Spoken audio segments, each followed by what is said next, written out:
It feels like there are a million different ways that you can market your small business online, and you aren't sure where to devote your time, energy, and potentially some of your money. You aren't sure if you should be on TikTok as a specialized hairstylist, or maybe you're a wedding videographer and you're not sure if you should be putting those feature wedding films on YouTube. Or maybe you're wondering if you should even bother starting an email list since you are just new to business. And here's the thing, there isn't a one-size-fits-all approach when it comes to developing a content strategy to market your business. But I do have a formula to help you figure out where it is you should be showing up. The first thing that I want you to do is actually to pick a short form platform to show up on.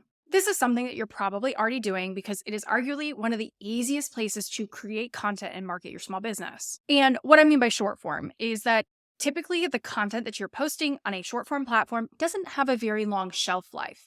It could expire after 24 hours like an Instagram story, or maybe you have a tweet that lasts minutes before it gets buried by the algorithm. And typically speaking, with a short form platform, you are at the hands and subject to an algorithm to help distribute that content out to an ideal audience, to your audience that you've grown. And it doesn't have a very long time for that piece of content to reach a lot of people. Now you might be thinking, okay, why even bother showing up on these short form platforms if my content disappears or doesn't have reach past a couple of minutes, hours, or days? And there are some benefits of using platforms like Instagram, TikTok, Threads, Twitter, because typically these type of platforms will have a higher engagement rate or will allow you to grow an audience a little bit faster than some other long form versions of marketing. And as I've previously mentioned, it is often pretty easy to create content for these platforms. It doesn't require a ton of skill, a ton of time. Yes, obviously you can get really, really complex with this type of content that you're posting there. But typically speaking, for an Instagram story, you can just take out your phone, go into the app itself, take a picture, take a quick video, and post it in a matter of minutes. These platforms are great for building brand awareness, reaching bigger audiences, and allow you to build a community that can eventually turn into clients or customers. And in terms of choosing the right platform for yourself is actually going to take a few factors. But the biggest one that I want you to consider is, where is your ideal audience? I want you to think of who it is you're trying to sell to, who it is you're trying to market your business to, and figure out where they show up online. So maybe you're trying to target a stay-at-home mom. Most often, she might be scrolling through Facebook Marketplace trying to find good deals, so Facebook might be a great avenue for you. Or maybe she likes to consume TikTok videos with the sound off because her kid's sleeping right next to her. So make sure you're showing up and creating short-form TikTok videos with text on screen or subtitles or captions. But no matter who your customer is, no matter who your ideal audience member is, just figure out how they like to consume content, where they're consuming content, and show up on that platform. The second factor that you want to think about is considering what type of content you not only like to create, but that you're pretty good at creating. For me, I can talk for days and days on end, so I prefer to show up on video. I naturally like to talk to a camera, but I know that's not everybody's thing. Maybe you really love designing stuff in Canva, so Instagram's going to be your place because you can create beautiful carousels and graphics to go up on the feed. But figure out exactly what it is that you like to create, find the platform that aligns with that, figure out where your ideal audience is. You can even create this as a Venn diagram, jot down some notes, whatever works best for you, but see where all of those things are in alignment, and that's the short form platform that you should choose. So now that we've got a short form platform on lock, we actually need to start thinking long term. I know it feels a little bit scary, and I don't want this to deter you from content creation, but we do need to start thinking in the long term. So you need to have a long form platform.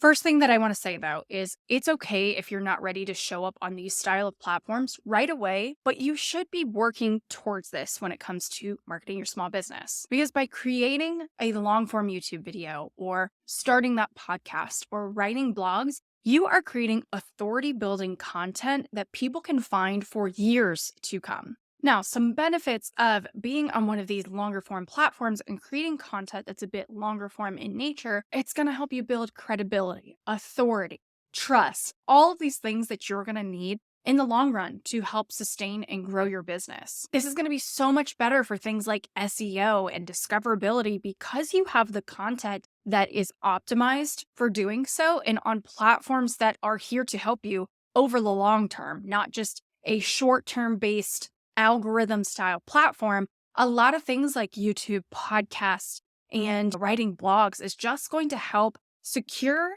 your business and your marketing for the future. And of course, as always, we want to think about the end user, the people who are reading or consuming the content that you're putting out. For your audience, you are building that high value, high authority building type of content that is really going to help them along in their buyer journey with you as a small business owner. They might discover that blog post that you wrote and it really resonated with them, and it just inches them closer into working with you as a coach. And there's no right or wrong platform. This one solely depends on your strengths and what you enjoy creating the most. You have to consider if you want to show up on video, if you want to have a more audio-based format, or if you want to lean heavier into writing. And each of these are going to have different skill levels, different time commitments, different creativity requirements as well. And you might have to develop these skill sets over time or invest more energy into learning them or even outsourcing them. But for these long form platforms, you should just start with one and figure out the nuances and how you want to show up and create. Work on that over time. Focus more on quality versus quantity, because that is the key in working with these style of platforms. Okay, we've got a short form platform, we've got a long form platform. And now this last thing that I want to tell you, this last part of the formula, you're not going to like me for, but it's going to be the most important part. In my opinion, I think every small business owner should have an email list and should be utilizing email marketing. And I don't care how new or how seasoned you are, but what I can tell you as a content strategist is that email marketing simply works. And it has worked for years and will probably continue working for years. Because the thing with email marketing and why it's so different from both long form and short form platforms is that it gives you a direct line of communication with your audience. With email, you're not subjected to some algorithm or SEO best practices or optimization or creating crazy complex strategies that need testing over time. It's a place that you can build an audience, and it's one of the only places that you actually own that audience until, of course, they unsubscribe. There is not a single other short form, long form platform that allows you to take your audience with you, something that you own. If Instagram died tomorrow, if TikTok died tomorrow, you don't own that audience. That audience could disappear starting right now. Whereas email, as long as they are an active subscriber and they have opted into receiving your emails, that is an audience that you own. It allows you to build those personal relationships, to target them directly for selling. It allows you to give them high value content directly in an inbox that they always have access to. Whereas as they're scrolling through Instagram, it's highly likely that they're either going to scroll past your content or that content won't be delivered to them at all.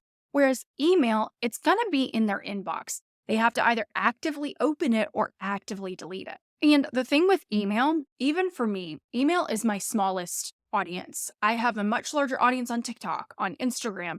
My email list is only around 5,000 people, but it is the one that is the highest converting in terms of the amount of energy that I put into it and the amount of money I receive from it is far superior to any other platform. Let's say I put something out on Instagram and I decide to take that exact same content and send it out as an email. Let's say they're both selling in nature. I'm trying to sell one of my products. I can almost guarantee that I put it out on Instagram, I might generate a few sales. But if I send it out to my email list, I'm getting double, triple the amount of sales for the same amount of time, effort, and energy put into that piece of content. Now, if you're just getting started with email marketing, there's a handful of things that you need to do. It doesn't have to be overly complicated. You simply need to pick a platform, and I recommend Flowdesk, but there are others out there like MailChimp, ConvertKit, or so many others. You need to create a simple opt-in by giving a freebie or lead magnet. Essentially, you're giving something away. It could be a checklist, a PDF, a video, it doesn't matter, that you're giving to people in exchange for their email address. And then from there,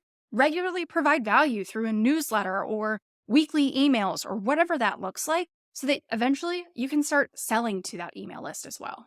And the overall message that I want to leave you with here, and the key to finding success in marketing your small business online, is through diversification. And if you follow this formula of having at least one short form platform, one long form platform, and starting that email list, you're on your way to success here. This is one of the most strategic ways that you can show up online, create content, and start to sell your offers, your services, and your products to help grow your business. And if you want a bit more help of understanding how these platforms work together and bringing it all together in some kind of organized system, I recommend that you join the waitlist for my signature course called The Content System. We dive into exactly how to make these platforms work together, talk to each other, and build out your content strategy in your content system. You can find more information at the link in the description below. Otherwise, I will see you guys next week, and don't forget to hit subscribe.